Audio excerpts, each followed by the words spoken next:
My name is Mike Trappetti, and I'm an old friend. I asked Gary earlier if there was something in particular he wanted me to say today. And he said, no, just share some memories. And when he said that, the very first thing that popped into my head was something that I have teased Barb about for over 45 years. This was a long time ago. We were all in our 20s, and we were at a party at Judy Taylor's house. Many of you remember her. Excuse me. And I noticed Barb was kind of off by herself, kind of standing by the hallway. And I had to go to the bathroom, which was near the hallway, so I went up to Barb and I asked her, I said, "Are you in line for the bathroom?"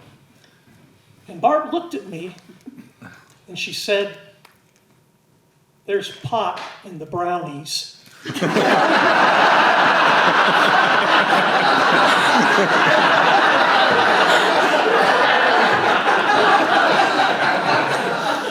And I've eaten half of them.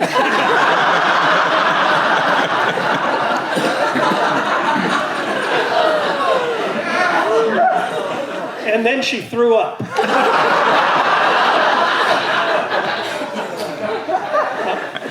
One thing I have always admired about Barb was her honesty. If she disagreed with you, she would let you know. And if you did something that she didn't think was right, even if you were her good friend, she would let you know. And I only got one lecture from her in my 47 years that I've known her. And that was, you can call me or text me anytime, but don't do it before 10 a.m. or after 10 p.m. Barb is the only person I've known that went to a party with library books in her hand. This was a different party. This was about 3 years ago. And she walked in. She had two books, one in each hand. One, I don't remember what it was. I think it might have been a book by Richard Powers, which was an author that she liked and was always recommending a lot of his books for people to read. But the other book was a book called Night Crawling by Leila Motley. She walked in, she held the book up, and she said, "Who wants to read this?" And she might have asked the question, "Who wants to read this?" But her tone was, "You have to read this." And I think it was Barbara Ridenhour said, "Well, I'll read it." Anyway, about 3 or 4 months later, I was at the library, and I saw the book, Night Crawling by Leila Motley. I said, "I'm going to read this." And I did. And I now understand why she walked in with the library book and said to everybody at the party, "You have to read this." And I say, if you want a little connection to Barb, I would check it out. It's very powerful, very gritty. It was written by a 17-year-old girl, a very impressive debut. I would have never read it if it wasn't for Barb, and it's one of my favorites. I think it might be one of yours. You should check it out. When I think of Barb, when I think of my friendship with Barb, I think of really just the little things that might not matter, but you get enough of those things and over the years, and it becomes a really very strong friendship. When I think of Barb, I think of all the lunches we shared at Steak and Shake. I think of all the late night gatherings with many of you at restaurants that are no longer here, like the Red Wheel and Lums. And I think about Barb's love for music. I remember many times sitting next to her at Huber's or Crystal Lake Park or the Rose Bowl, oftentimes listening to one of her favorite bands, the Prairie Dogs. And two of them, Jordan and Josh, are here today. I know she would be honored that you're here, both of you. I know, and also everybody has memories of Barb on stage. And her talents as an actor and a musician, she contributed so much to a theater that she helped build. Now, I don't have a favorite performance of Barb's. To me, they were all excellent. And what I remember most about them, though, is that she never once performed below the professional level. And but when I think of Barb on stage, there's not a particular performance that stands out because they were all equal. But what I think of when I think of Barb on stage is the last time I saw her perform, which was at the gala honoring the achievements of Rick Orr. And if you were there, you know exactly what I'm talking about. It was the end of the program when Gary and Barb gave Rick the keys to the city. And they read a bunch of facts about Rick and why he should get the keys.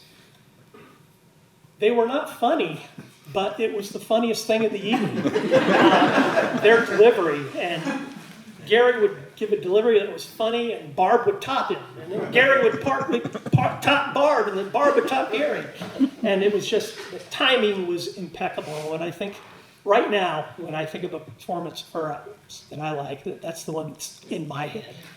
A story that Barb and I laughed at over the years a lot was years ago there was a movie theater on Green Street, the Co-Ed, and one night me and Gary and Barb went and saw the movie Airplane. And I remember in the middle of the movie, Barb started laughing so hard that she had an asthma attack, and she had to go into the lobby to recover. And we laughed about that for years. I would like to conclude with a personal story. Now, this is my story, but if you're a friend of Barb's, you will relate to it, and it's your story as well. And when you're listening to it, you can replace my name with your name, and my situation with your situation. They were different, but they're all very much the same. Back in 1987, my wife Sue got encephalitis and was in a coma. And the doctors told me they didn't know if she was going to survive. And if she did, there was a chance she would have brain damage. And I was in the hospital with her, day 3 of her coma. And Sue woke up and she recognized me. And she talked and she was coherent and she asked questions, where am I? You know, she wanted to know how the cat was, how her daughter was. Not in that order. But something caught the side of my eye, and I looked, and Barb Evans was standing in the doorway of the hospital. And I had found out later that she got there just seconds before Sue opened her eyes. And I didn't know Barb was coming. I didn't ask her to come. She just showed up because she wanted to be with her friends. And when I think of Barb, it's never any image of her on stage. When I think of Barb, ever since 1987, and I will continue to have this image of her as long as I'm around, and that is Barb Evans standing in the hallway and without saying a word, just showing what a wonderful friend she was. And there's a quote by Mr. Rogers, and I'm paraphrasing this, I don't know it word for word, but it goes something to the effect of, if you're ever afraid, look for the helpers. There are always helpers. And Barb, as many of you know, was a helper. And I found out this summer when I was at Gary and Barb's house, and Janet, her sister, was there helping to take care of Barb. And I found out that, Janet, you are a helper also. Thank you. And I just want to conclude with something I want to say to Gary and to Janet and Sam and Ryan and Henry and Ollie. You were loved, and she knew that she was loved also. Thank you.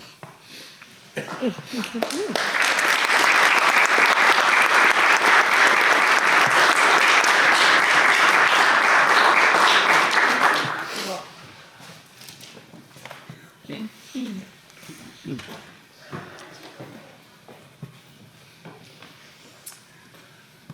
I'm Steve Keene. In looking to find something about Barb to share this afternoon, I first turned to the shows that Barb and I were in together. And I was surprised to learn that out of all the shows that Barb was in and all the shows that I've done, we were really only in 3 shows together. Gemini, Whose Life Is It Anyway, and Uncle Vanya. And for those of you who knew about Barb's feelings about playing so many nurses, in 2 of those shows, she was a nurse. But there really wasn't anything there to share, so I turned to the shows that I directed that Barb was in, and there were 2 of those. The first was Aunt Dan and Lemon, in which Barb was absolutely brilliant as Aunt Dan. But that show was about how easy it is to lose your moral compass, so there wasn't much to share in that. And, the second show was God's Country, in which Barb was equally brilliant. But that show is about the white supremacy movement in the United States, so there certainly wasn't anything in there to share. So I turned to the old reliable standby poetry. And I wanted to share a poem that has given me comfort at various times in my life. It's a poem that's filled with serenity and grace and acceptance, which I think are all qualities that can easily be used to describe Barb. It's a poem by Jane Kenyon, and it's called Let Evening Come. Let the light of late afternoon shine through chinks in the barn, moving up the bales as the sun moves down. Let the cricket take up chafing as a woman takes up her needles and her yarn. Let evening come. Let dew collect on the hoe abandoned in long grass. Let the stars appear and the moon disclose her silver horn. Let the fox go back to its sandy den. Let the wind die down. Let the shed go black inside. Let evening come. To the bottle in the ditch, to the scoop in the oats, to air in the lung, let evening come. Let it come as it will, and don't be afraid. God does not leave us comfortless, so let evening come.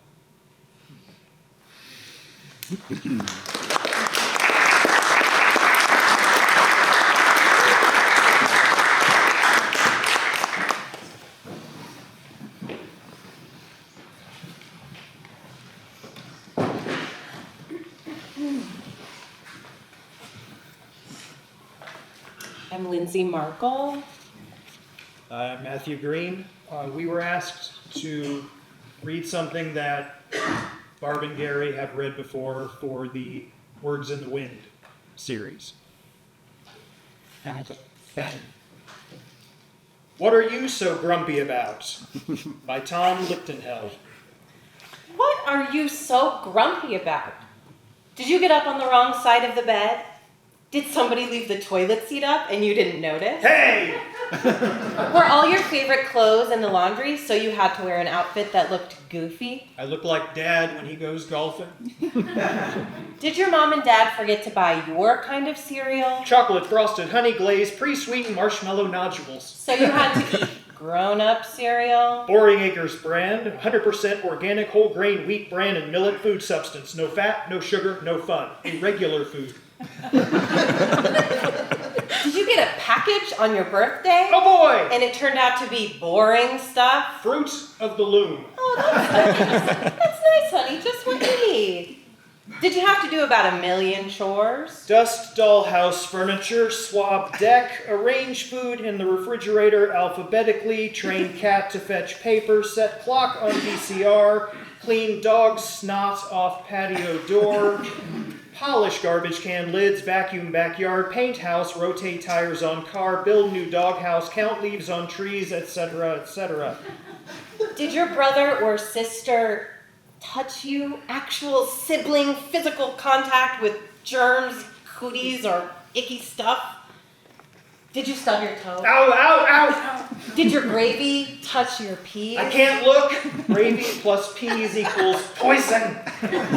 Did you have to get all dressed up and go to somebody's house where everything was weird and fragile, so you had to keep your hands to yourself and you could hardly move while the adults talked about boring junk? Blah, blah, blah, blah, blah, stock market, blah, blah, blah, blah, organic broccoli, blah, blah, furnace filter, blah, blah, blah. Did you have to pick up your room? Did your dad take you to the most boring museum in the universe? The history of dirt. Isn't that interesting? 600 BC, dirt discovered. 500 AD, dirt dug. 1250 AD, worms invade dirt. 1420, mud discovered.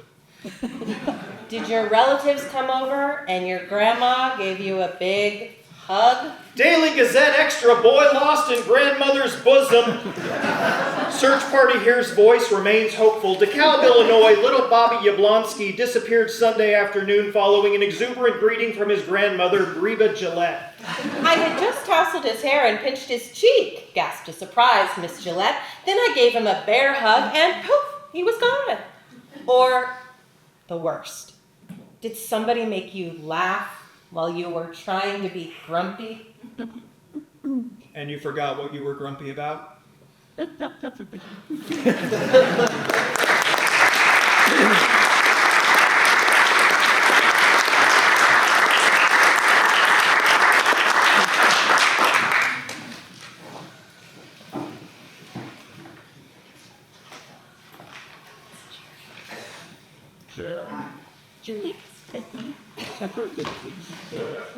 And I'll say, come on up, Jared. But I'll say while Jared's taking the stage, as we were planning this, Gary and Sam indicated that they want this event to be relaxed and not formal. So if any of you standing would like to relax anymore, there are 6 or 8 or so seats up here. Feel free to come on up and take a seat. It's sort of like the station theater, pointing out where the empty seats are. Anyway, it's fine to do that. Yes.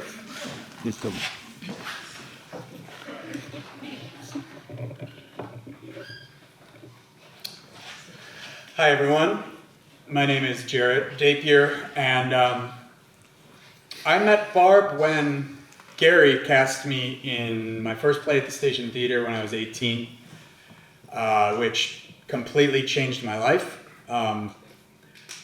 For one, because of the beauty and magic of the Station Theater and the people who work there, but also because it changed my life because Gary and Barb became a part of my life.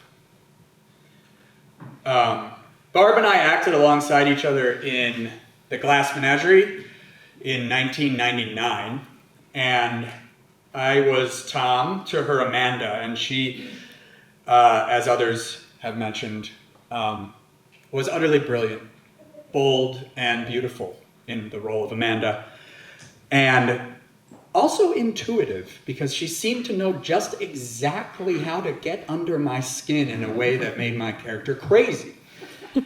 As though she knew personally how to do it to me. It felt personal. And I loved her for it. But while we worked together at the station, I also hung out with her and Gary, traveled with their family to New York City. When I was 19, my first trip there, and one I'll never forget. And she was a kind of auntie figure to me, as well as a friend and comrade. And I didn't realize how much until she passed. She never said no to housing me last minute when I needed it at a very vulnerable time in my life. She and Gary invited me to enjoy delicious French cuisine she'd cooked up of a winter's night, and always supported and cheered on my creative endeavors as I did with hers. The original caring and curious life that she led was and is a model for me on how to live a truly decent and artistic life. I'm a librarian, so I'd like to talk a little bit about her life as a reader, which has been touched on. She was a reader, a lover of words and style, and we connected on that really well. And I also forgot to mention, we were fellow asthmatics. That was something we really talked about a lot, including comparing medicines, what to do when you're wheezing.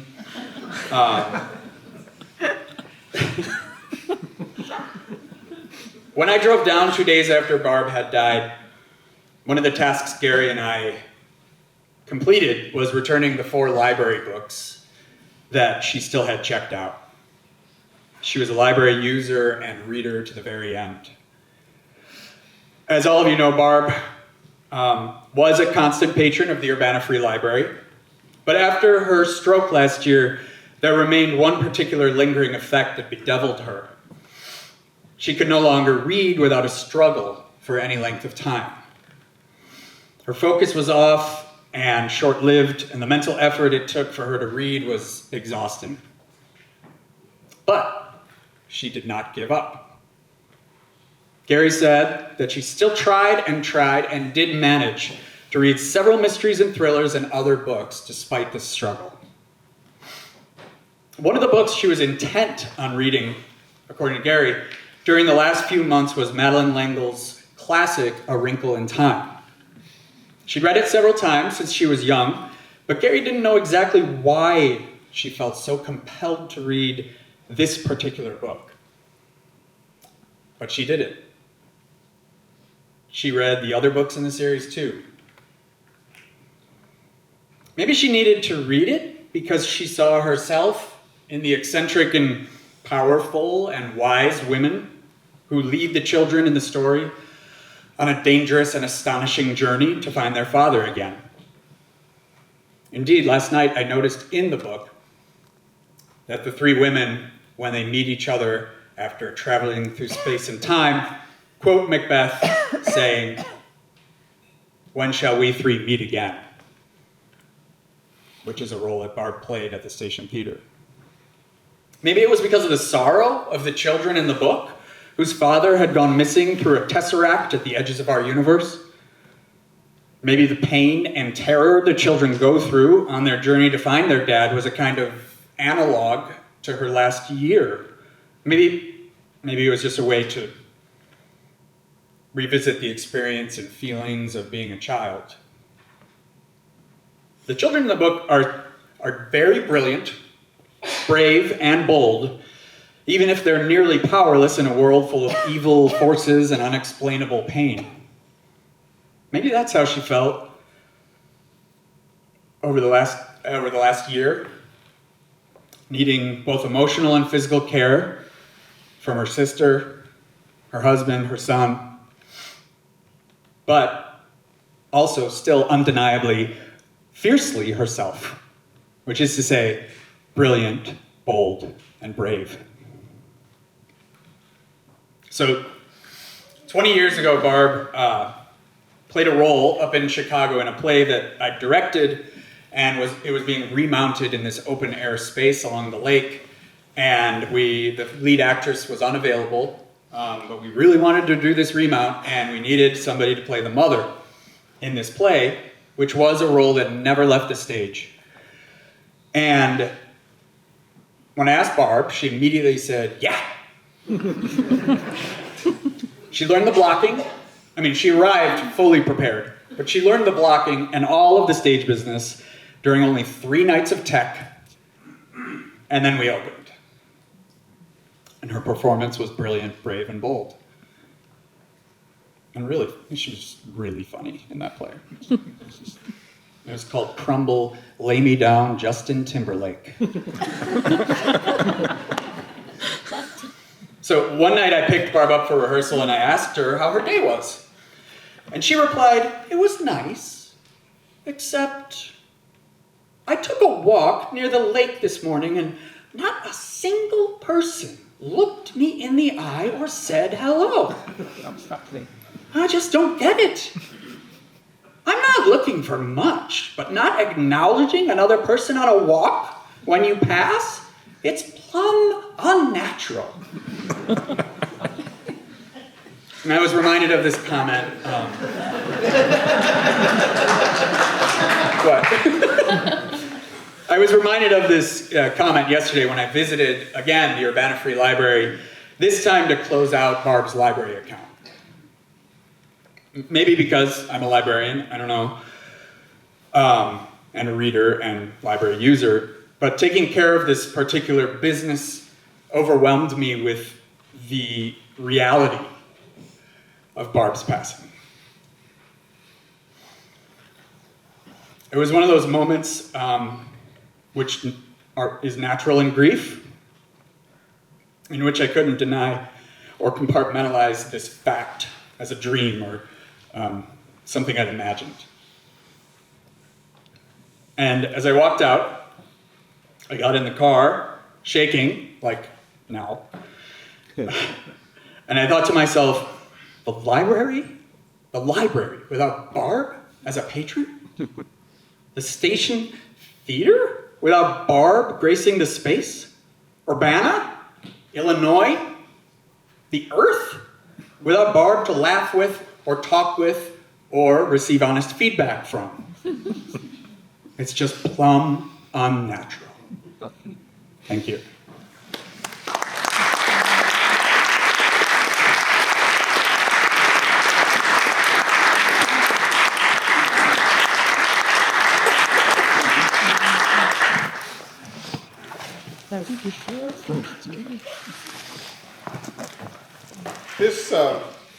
This next is a scene from the play Wit that I think for many of you who saw it left an indelible memory for you. This afternoon, Joy and Barb Ridenour are going to read a scene from that play to just help us remember and maybe get in touch with the memory. Or if not, if you didn't have the chance to see Barb, imagine her in the role of Vivian Baring. So this is from Wit by Margaret Edson. Vivian Baring walks on the empty stage, pushing her ID pole. She wears 2 hospital gowns, one tied in the front and one tied in the back, a baseball cap, and a hospital ID bracelet. Vivian looks out at the audience, sizing them up. Hi. How are you feeling today? Great. That's just great. This is not my standard greeting, I assure you. I tend towards something a little more formal, a little less inquisitive, such as, say, hello. But it is the standard greeting here. There is some debate as to the correct response to this salutation. Should one reply, I feel good, using feel as a copulative to link the subject I to its subjective complement good, or I feel well, modifying with an adverb the subject's state of being? I don't know. I am a professor of 17th century poetry, so I just say, fine. I'm a scholar of John Donne's Holy Sonnets, which explore mortality in greater depth than any other body of work in the English language. And I know for a fact that I am tough. A demanding professor, uncompromising, never one to turn from a challenge. That is why I chose, while a student of the great E.M. Ashford, to study Donne. Professor E.M. Ashford enters. The scene becomes 28 years earlier. Vivian suddenly turns 22, eager and intimidated. Professor Ashford? Do it again. It was something of a shock. I had to sit down. Please sit down. Your essay on Holy Sonnet 6, Miss Baring, is a melodrama with a veneer of scholarship unworthy of you, to say nothing of dumb. Do it again. You must begin with a text, Miss Baring, not a feeling. Death be not proud, though some have called thee mighty and dreadful, for thou art not so. You have entirely missed the point of the poem, because I must tell you, you have used an edition of the text that is inauthentically punctuated. In the Gardner edition. That edition was checked out from the library. Miss Baring! Sorry. You take this too lightly, Miss Baring. This is metaphysical poetry, not the modern novel. The standards of scholarship and critical reading which one would apply to any other text are simply insufficient. The effort must be total for the results to be meaningful. Do you think the punctuation of the last line of this sonnet is merely an insignificant detail? The sonnet begins with a valiant struggle with death, calling on all the forces of intellect and drama to vanquish the enemy. But it is ultimately about overcoming the seemingly insuperable barriers separating life, death, and eternal life. In the edition you chose, this profoundly simple meaning is sacrificed to hysterical punctuation, and death, capital D, shall be no more. Semicolon. Death, capital D, comma, thou shalt die, exclamation point. If you go in for this sort of thing, I suggest you take up Shakespeare. Gardner's edition of the Holy Sonnets returns to the Westmoreland manuscript, source of 1610, not for sentimental reasons, I assure you, but because Helen Gardner is a scholar. It reads, and death shall be no more, comma, death, thou shalt die. Nothing but a breath, a comma, separates life from life everlasting. It is really very simple. With the original punctuation restored, death is no longer something to act out on a stage with exclamation points. It's a comma, a pause. This way, the uncompromising way, one learns something from the poem, wouldn't you say? Life, death, soul, God, past, present, not insuperable barriers, not semicolons, just a comma. Life, death, I see. It's a metaphysical conceit. It's wit. I'll go back to the library, rewrite the paper. It's not wit, Miss Baring. It is truth. The paper's not the point. It isn't? Vivian, you're a bright young woman. Use your intelligence. Don't go back to the library. Go out.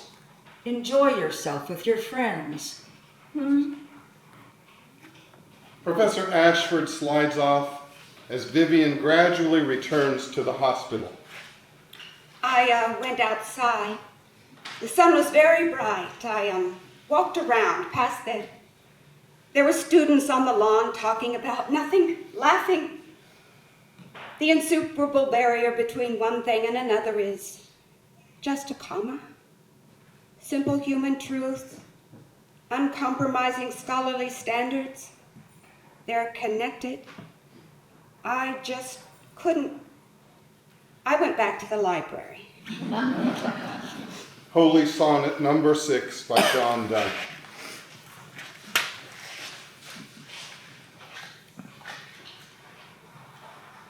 Death, be not proud, though some have called thee mighty and dreadful, for thou art not so. For those whom thou think'st thou dost overthrow, die not, poor death, nor yet canst thou kill me. From rest and sleep which but thy pictures be much pleasure.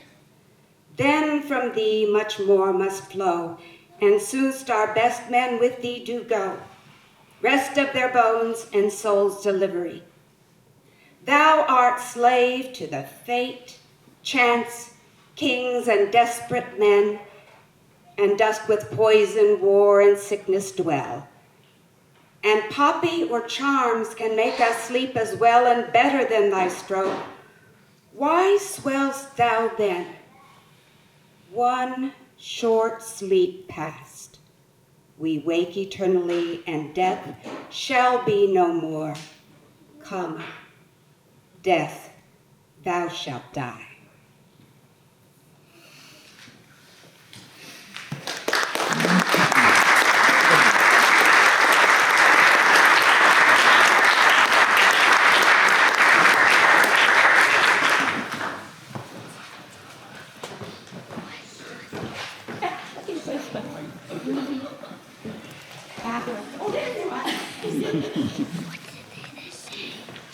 Hi, I'm Pat Edler Perry. Let's see here.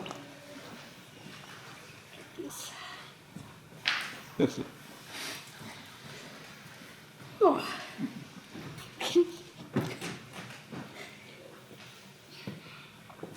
Barbara Susan Evans, Barb, the B in B&G, a Rab Snave. Anybody get it? My brother Gary met Barb in 1972 at EIU. I was 11. I knew Barb for 52 years. It's always been B&G. Barbara was my sister-in-love, my fellow artist, my advisor, mentor, and friend. In 1979, Gary and Barb encouraged me to audition for the Celebration Company's summer season. So, after my senior prom, the next day, I came to audition and I got a part in The 5th of July. I consider it an instrumental part of who I came to be. I lived with Gary and Barb in Champaign, ran lines, rehearsed, and already a family became family in a whole new way with my new theater company. This important part of my life would never have happened without Barb and Gary. Home. Barb was loved and respected by our family. She was so quick and intelligent, and she seemed to be able to answer any question. She knew everything. References in books, literature, psychology, grammar, and word usage, and she was always available to answer any of our questions. Reliable. Our family relied on Barb to keep our birthdays and anniversary calendar. And when a new baby was born, she would send the updated list with the new birth date. For years, she created a calendar with pictures for our family. She updated our resumes. She created new ones for our kids. She's always there, willing to help. Our go-to editor. We will never forget her joy and laughter and her beautiful, radiant smile. Love. As our kids were growing up, we were busy and focused on them, of course. But as they left the nest, I began coming to visit by myself several times a year and to see all my family in Illinois. But I always looked forward to staying with G&B. Roommates again. They always made me feel, they make me feel at home, and that I can be myself completely with them. Gary, I just want to say thank you for being role models to us, loving each other and growing together, and showing all of us who know you how to be there for your love and your partner in life. You were an incredible couple. Barbara adored her sister Janet. What a pair. The most loving, caring, and sweet sisters. They were so close and affectionate with each other. Barb called her Odie. I called her Odie. We all called her Odie. Is that okay? Sam, her favorite person on the planet.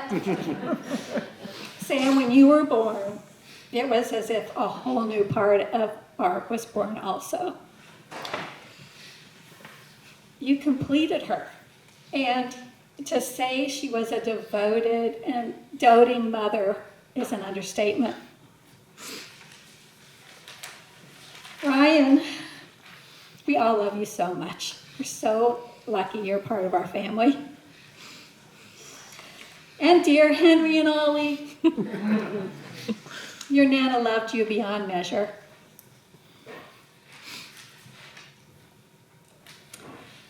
Lastly, I'd just like to say, obviously, as we're all finding our lives go so fast. Being content with yourself is a trait I think we all strive for. Barb was content and confident, in love and loved. She was kind and capable, a good thinker, and current. She stood for what's right, a feminist and a scholar. God, I'll miss her. Our friend, our sister, Barbara Evans. Please join me if you know it.